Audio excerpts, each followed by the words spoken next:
Welcome to You're Not Crazy, It's Perimenopause. If you're a woman over 40 and feeling more anxious, not sleeping well, or disconnected from your body, this podcast is for you. I'm your host, Jenny Smith, functional medicine health coach, here to help you understand what the heck is happening in perimenopause. Each week, we're diving into real-life conversations about how our changing hormones impact anxiety, sleep, and stress, and I'll share simple strategies to help you feel normal again. So grab a cup of tea or beverage of choice, get comfy, and let's dive in. Hello. Welcome back to You're Not Crazy, It's Perimenopause. Today, we are talking about intermittent fasting. And intermittent fasting, it's a complex topic, and I have learned a thing or two about intermittent fasting. I have personal experience with it. I have read a lot about it, and I am a believer in intermittent fasting.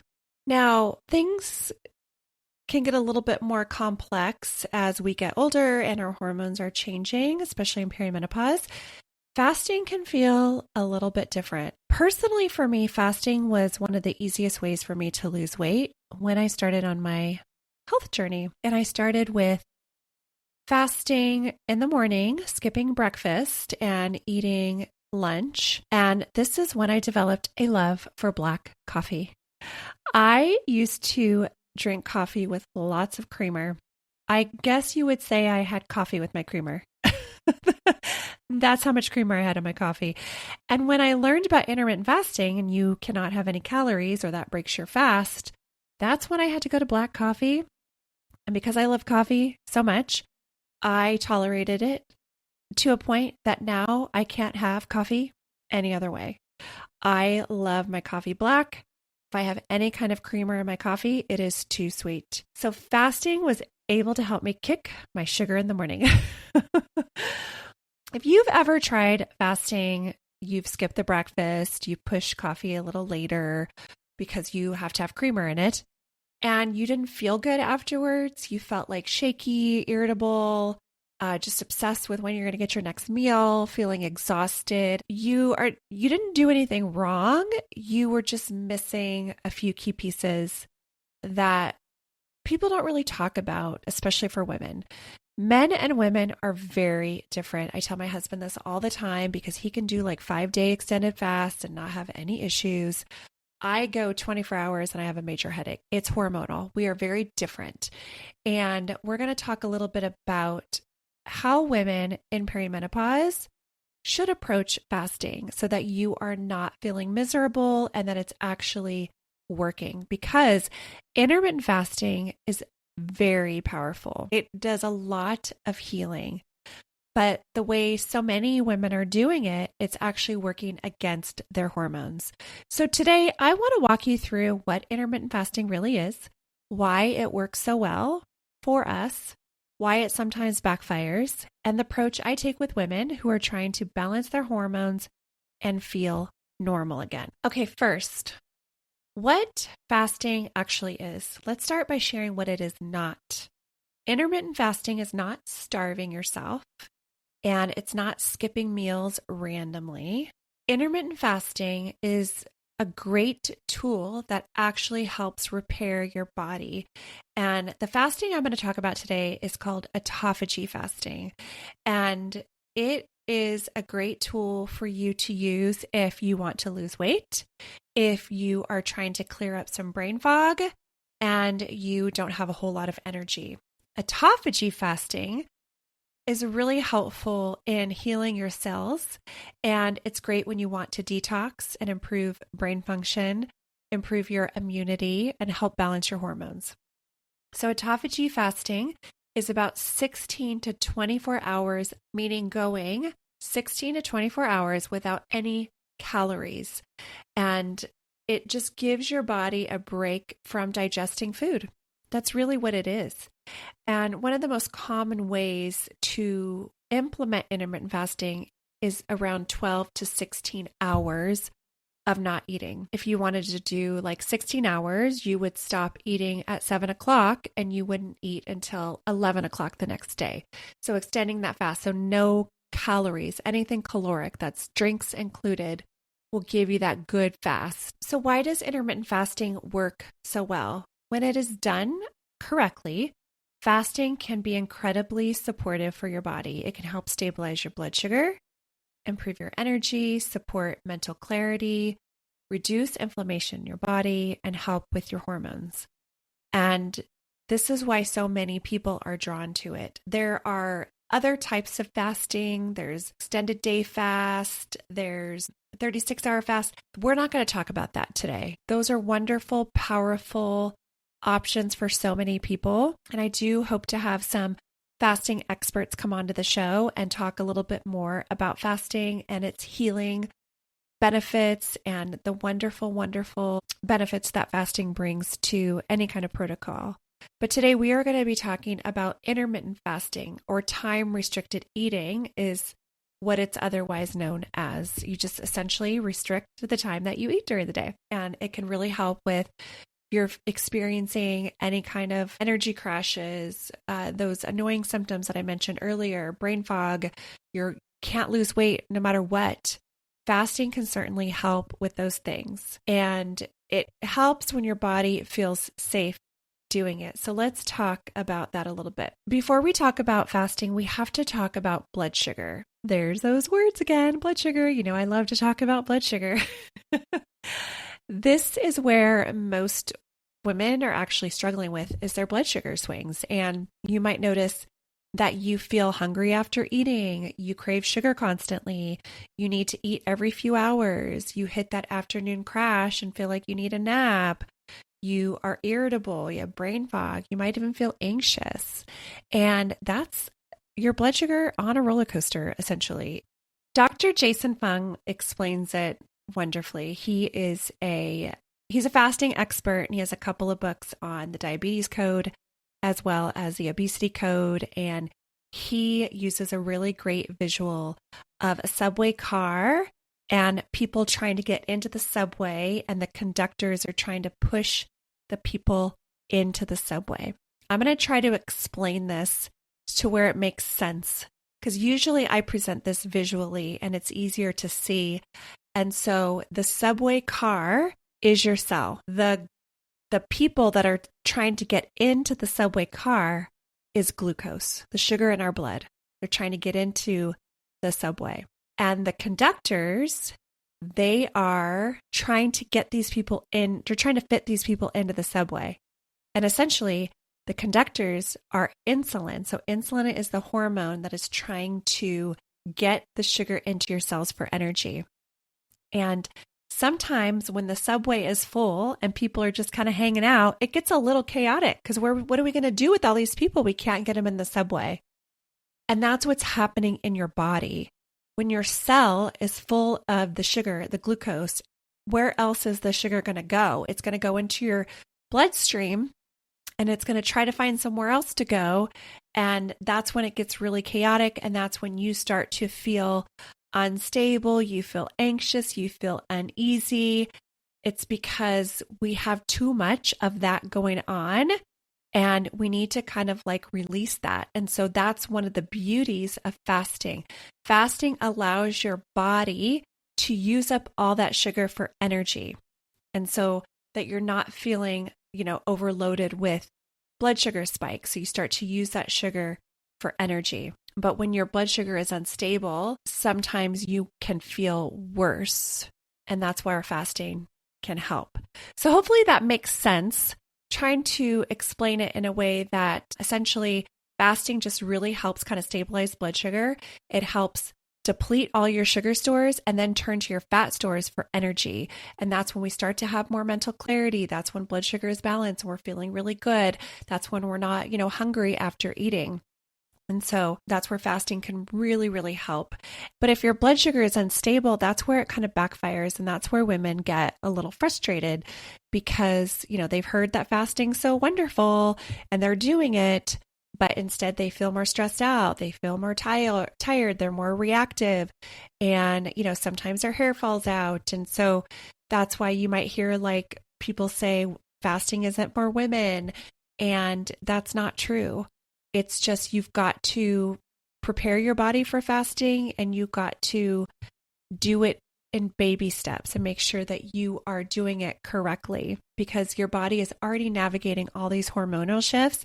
And if you pile on extended fast, you're stressing your body out. So we want to make sure that we support our body. We do it in a way that we're not overstressing ourselves. So during perimenopause and into menopause, your body starts to shift hormone production from your ovaries to your adrenal glands. And this is why we are more susceptible to stress, because our adrenals are already working really hard to produce hormones that used to come from our ovaries, but our ovaries are retired. They're like, we're checked out. We're done. I'm handing it off to you, adrenal glands. You take it from here. And so then our adrenals start to produce our hormones, and then we're dealing with stress on top of life. And then we try to add on intermittent fasting to that. It's like, no wonder we feel awful. So, you've got all this stress, and you're under eating, you're over fasting, you're not sleeping well, you're running on caffeine, which stresses out your adrenal glands even more. And your body interprets that as we're not safe. And when your body doesn't feel safe, you have worsened symptoms like fatigue, anxiety, brain fog, belly fat around the belly, like the cortisol belly, sleep issues, mood swings. So it's really important that if you are going to approach fasting, that you do it very delicately, especially if you're not used to it. I have personally changed my fasting routine. I used to fast in the morning, extended fast, and now I do things a little bit differently. I actually eat an earlier dinner and cut off food earlier before bed.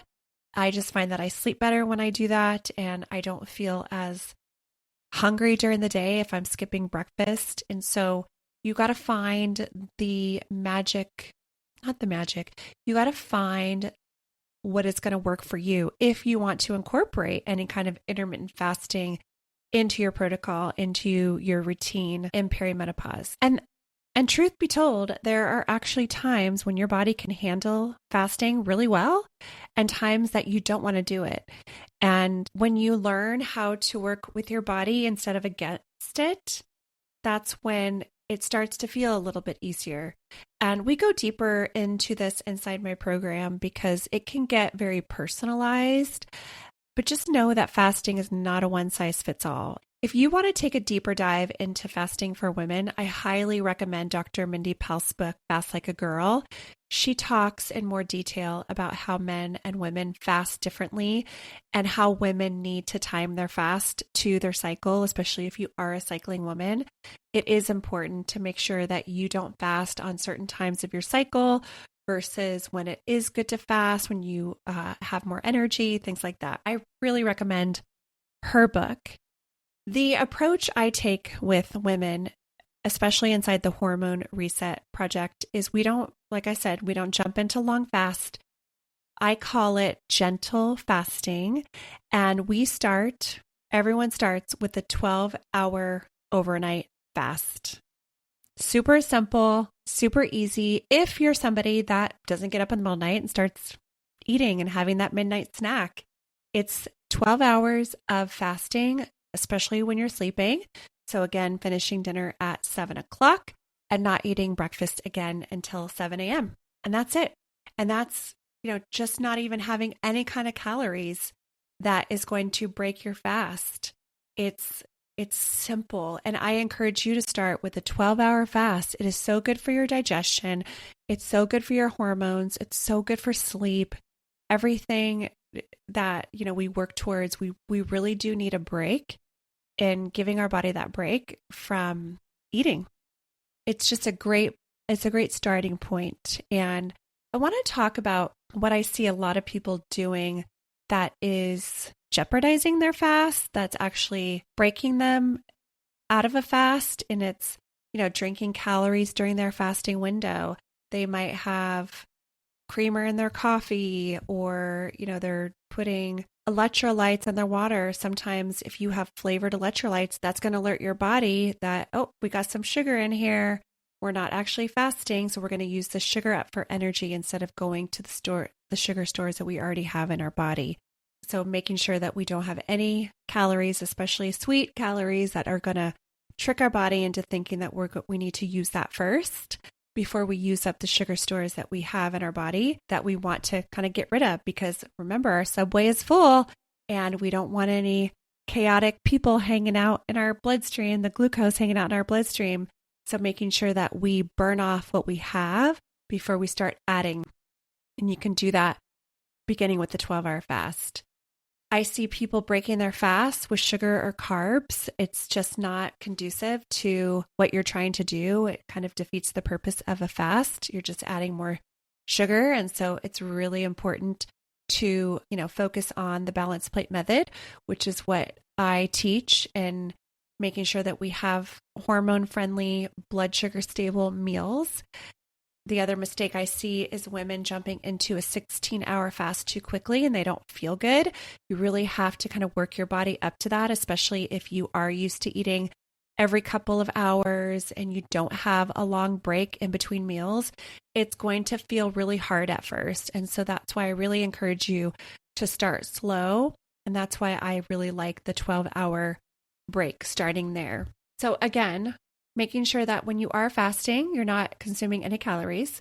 When you do break your fast, making sure that you are eating high protein, lots of nutrients, non-starchy vegetables, healthy complex carbohydrates, having balanced meals. I see too many people breaking their fast with not enough protein, eating high sugar diet. It's going to be counterproductive to what you're trying to do with the fast if you're not going to fuel your body with what it needs after the fasting.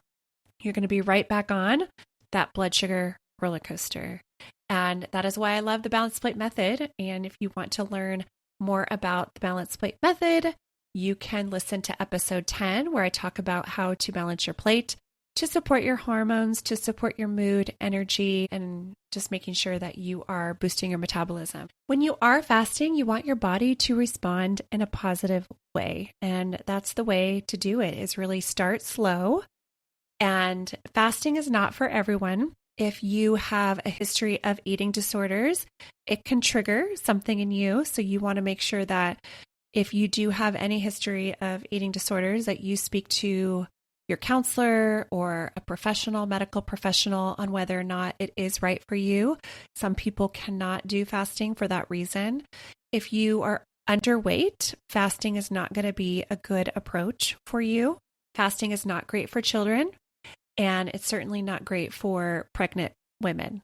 Obviously, you always want to talk to your doctor before you start any kind of protocol that you're not certain about, given your history. But for the most part, fasting is pretty safe, and it's a wonderful healing modality. It is what we did back in the Paleolithic days, where we were hunting for food. We would eat as much as we could in the summer, fast during the winter when food was scarce. So our body is designed to go without food. And in our regular day of life and in modern times, we have access to food whenever we want it. We always have food, like it's everywhere. And we are just not used to giving our bodies a break from eating. And even just a simple 12-hour break from food does wonders for your body. So if you've tried intermittent fasting before and it didn't work, or it made you feel worse, I hope that this episode helped you understand why. You want to make sure that when you're doing this, that you support your body with balancing your blood sugar with the balanced meals, and use tools like fasting as a way to support your hormones. And that's exactly what I walk women through inside my program, the Hormone Reset Project. If you want to get on the wait list for the next round, I'll link the details in the show notes. I would love to support you on your healing journey. And fasting is optional in my program. That's why I don't do intense fast. It's very gentle approach, and not all women want to do it. And, I respect that.